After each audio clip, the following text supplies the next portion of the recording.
విబుధ్య చ త్వం జలగర్భశాయిన్ విలోక్య లోకానఖిలాన్ ప్రలీనాన్ తేష్వేవ సూక్ష్మాత్మతయా నిజాంతః స్థితేషు విశ్వేషు దదాధ దృష్టిం. జలగర్భశాయిన్ ఆ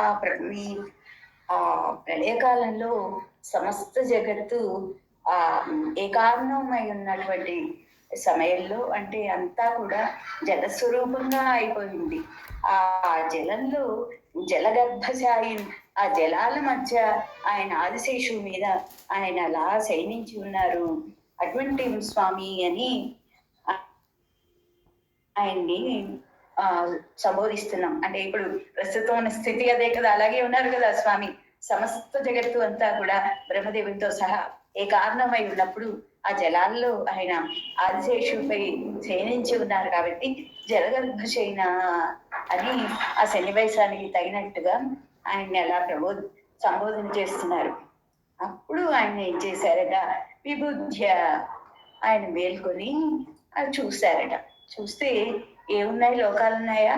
ఆ లోకాలన్నీ కూడా ఆయనలోనే సంలీనమైపోయి ఉన్నాయి. ఎలా ఉన్నాయి? సూక్ష్మంగా, కారణ స్వరూపంగా. మనం చెప్పుకున్నాం కదా, ఈ బీజాడి సమస్త జీవ యొక్క ఆ సమిష్టి అయినటువంటి కర్మలు, అది అదృష్టం అంటాం. ఆ కర్మలు, ఈ గుణాలు, ఇవన్నీ కూడా సూక్ష్మ రూపంలో. కారణం అని ఎందుకు చెప్తున్నారంటే గుణాలు, ఈ వీటిని బేస్ చేసుకొని మళ్ళీ సృష్టి జరుగుతుంది. కాబట్టి సూక్ష్మ రూపంగా, కారణ స్వరూపంగా అవన్నీ కూడా తనలోనే ఉన్నటువంటి ఆ లోకాలని ఒక్కసారి అలా పరికించారట.